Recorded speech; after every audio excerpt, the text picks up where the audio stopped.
Grand Rising family, this is Dr. Kia Pruitt. It's still Sunday, January the 23rd, 2022, and I'm back from the hospital, and things went well. Things are going so well.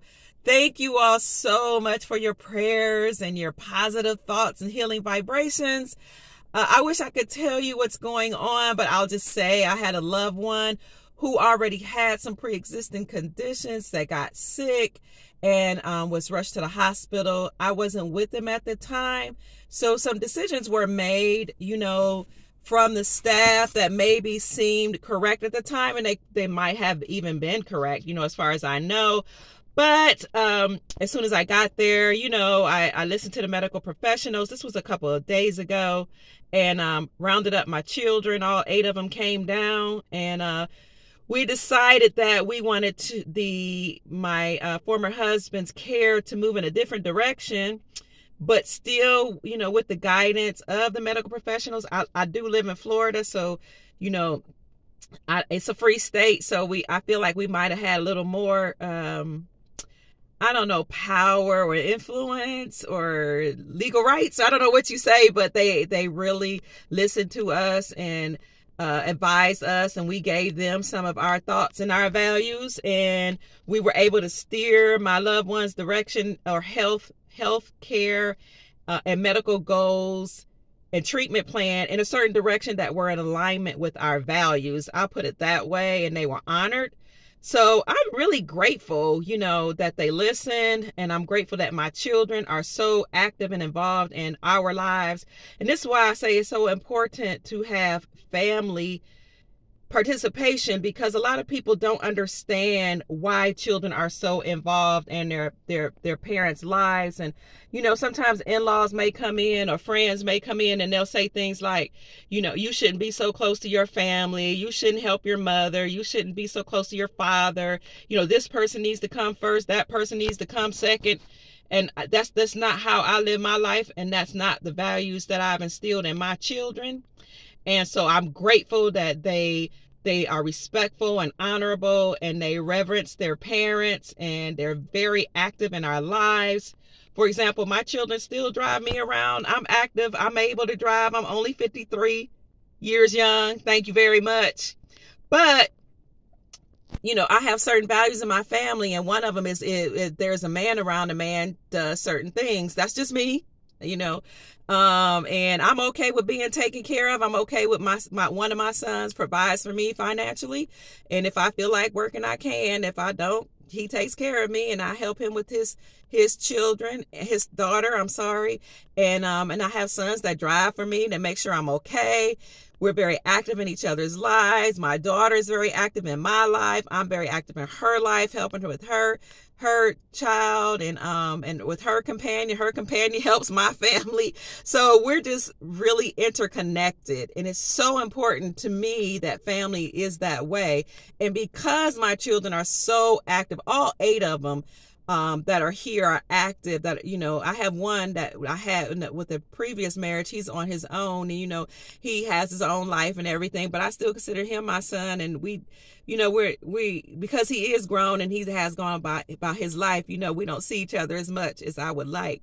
But the 8 that are here, 4 that are mine and 4 that my former husband and his second companion or second wife had, they're very close, and I consider them my children. So all 8 of them were here, and they stated their values with the doctor, the physical therapist, the whole staff, the occupational therapist, the nurses, and everything, and we were honored. So things are looking up. My loved one is breathing on his own. Woo! He's not on any machines. He is just doing so much better. He's not 100% participating in his own care, because he just really was knocked out and wiped out by pre-existing conditions, plus some of the illnesses that are going on, which, I can't talk about. But, we were really honored. We allowed to see our loved one, not really able to touch him because of what's, he's in ICU and all those things. And I don't want to get into details, but we were able to see him, talk to him, and do videos and FaceTime. Even when he couldn't talk, he still can't talk. But I just thank God. I thank the Creator. I thank my ancestors for being with me. I thank you all for sending your love and positive thoughts and prayers. I'm grateful for my children. They are so active in our lives. They told me a long time ago, Mom, you and Dad never have to worry. We're always going to be there for you. We're always going to make sure you're okay. And when it becomes critical, you're going to live with us. So I do live with one of my sons, and their dad has lived with us, or, rotated throughout the children's houses. And I'm grateful that they have spouses that are on board with that, and companions that understand the values of our family. And that brings me to something called mentorship. Now, a mentor is a trusted advisor. When you have mentorship, then you are under the tutelage or guidance of a trusted advisor or somebody that's experienced.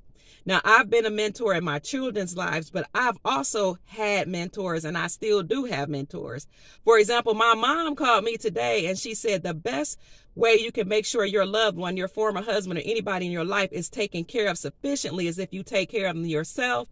So stop, I know you all needed a break at times, but stop, always thinking that other people have the best interest of your loved one at heart. And so my mom said, when he gets out the hospital, you need to do A, B, C, and D. My mom she doesn't care about she cares about your feelings, but she's not going to say, I advise you to do this, or I think you should. My mom said, do this, that, and the third. And I said, yes, ma'am. Now, there are some times, when I'm like, gosh, I wish Mom wasn't so involved in my life, because I am 53, but I'm that way in my children's lives, and I strongly encourage that. So my mom is a medical professional. She is a trusted advisor.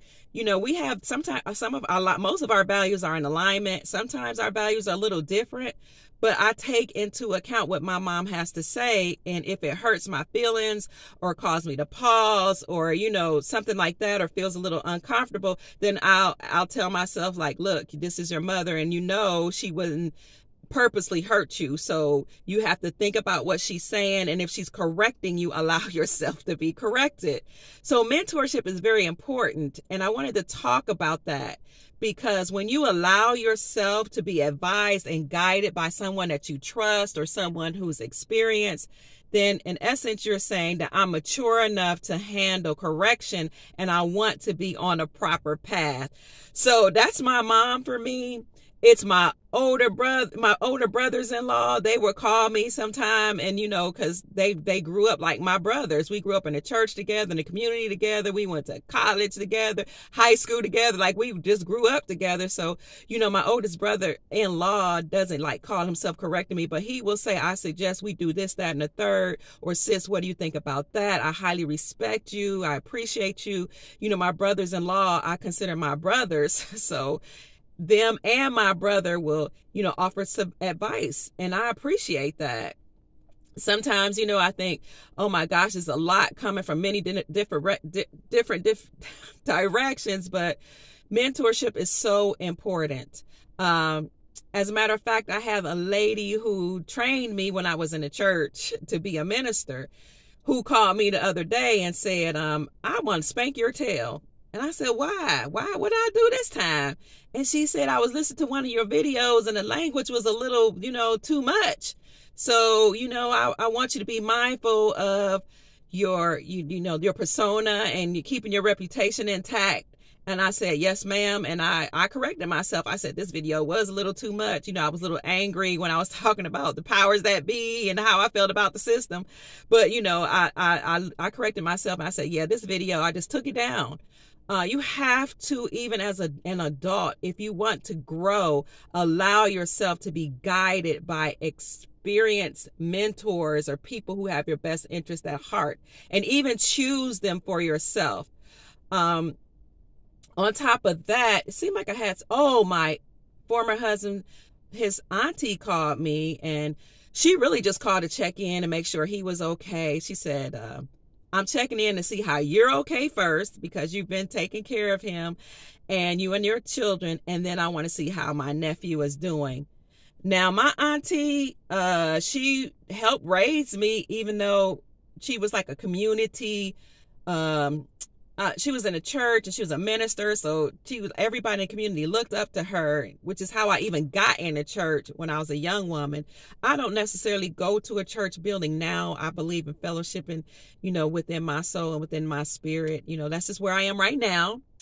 But when she called me, I was literally shaking because she's my auntie. We don't do in-laws, and I've been in her life and she's been in mine since I was a small child. So when auntie called me, I was like, oh my God, it's auntie. I was like, yes, ma'am, I'm doing well. Yes, ma'am. We're taking care of him and everything's fine and I'm doing great. And she said, I appreciate you. I love you. I respect you. I honor you. And that was just so powerful coming from a woman that I've looked up to, who has put Christian values into my soul and my spirit. She helped my mom when my mom was struggling. And as a single mom, we grew up in a very harsh environment, and my mom was a single mom trying to raise 5 children on her own. And here came my auntie, I'll just say her name, Aunt Henny, and her sister, who Lady Lattimore, whose son I ended up marrying years later. And even though he and I are not married, we're still very good friends. But when she called me, I listened to her and I told her I reverenced her so much and I respect her. And I just think about the mentors that the Creator sent in my life that have really helped me. And so I just wanted to talk about the importance of having mentors and trusted advisors in your life. Please choose someone to help guide you, whose values are in alignment with yours, and choose that for your children. So I chose advisors at least 3 or 4 for my children, at least, other than me, outside of me, because I'm not the know-it-all. I don't know everything. I've made mistakes in my life before, not that many, and I'm okay with saying I didn't make a whole lot of mistakes because I honestly live my life very intentionally. God has blessed me with being intentional in my thoughts, my actions, my behaviors, and when I do make mistakes, to get it right. Now, my mentors have tapped me on the shoulder and said, you need to not do that. You shouldn't have said that. You shouldn't have done that, and I appreciate them for that. So when you take accountability for your life, you will be okay with giving account to someone and doing whatever it takes to get your life together. So that's the power of mentorship. You have somebody to whom you give an account for your life. And I'm okay with that. And like my mother-in-law used to always tell me, if and when you judge yourself and do right by yourself and correct yourself, you won't need a lot of people to judge and correct you. So this whole thing about don't judge me, I'm an adult, I do whatever the blank I want to do. No, do judge me. Even if it hurts my feelings, that's the only way I'm going to grow. So that's been my take.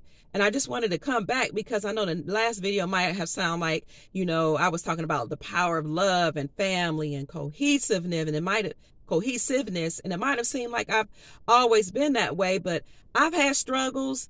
I've had arguments. I've not gotten along with people.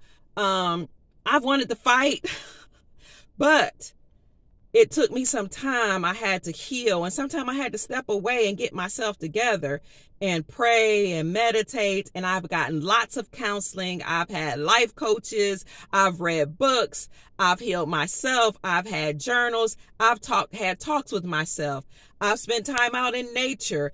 I did yoga. I did whatever it took. I worked out. I changed my diet and started, I became a vegetarian in 2009, then a vegan. And sometimes I do stints of being a raw vegan. I fast, doing water only fast so that I can get my mind right. Because if you can discipline your body enough not to eat food, which is important to nourish it, then you can discipline your mouth. You can discipline your behavior. You can discipline your attitude. You can discipline your actions. And I'm just one of those persons that believe in perfection, setting a high standard for yourself in every area and avenue of your life. And when you see yourself getting off the path of righteousness or of being perfect or being whole and complete and doing the right thing and living up to your own standards and values and judgments, or those values set for you, maybe by your family or your spiritual thoughts and values, if you have a hard time doing that, then get your act together. That's just what I believe in. So there is a way to do that in love. And yes, like I said, I've had problems, with getting myself together. And even in forgiveness takes time.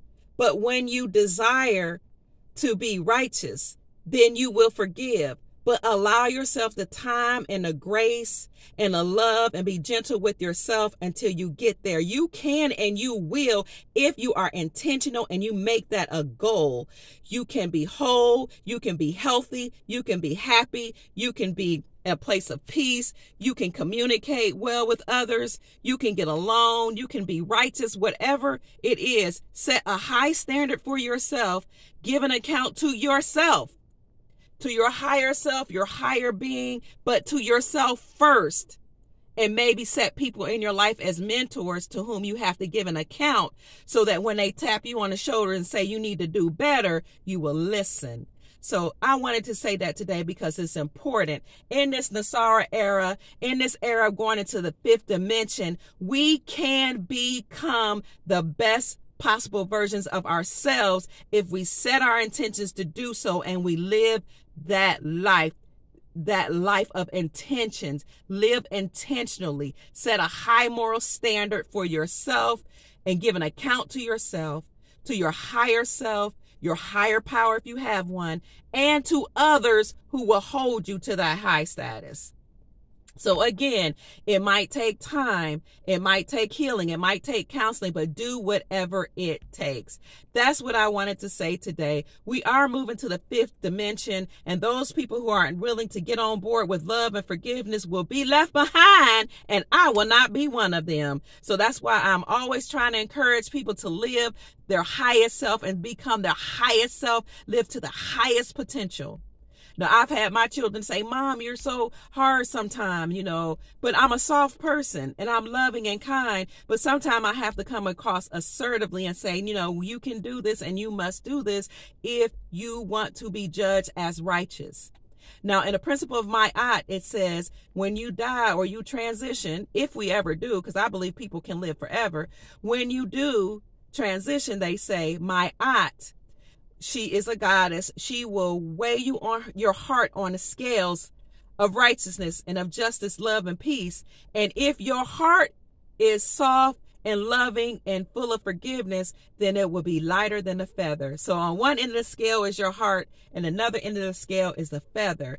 And if your heart is as light as a feather, you will be able to ascend to higher realms and higher dimensional places. And I want to be there. I desire to be there. So I do whatever I can in my power to have a heart as light as a feather.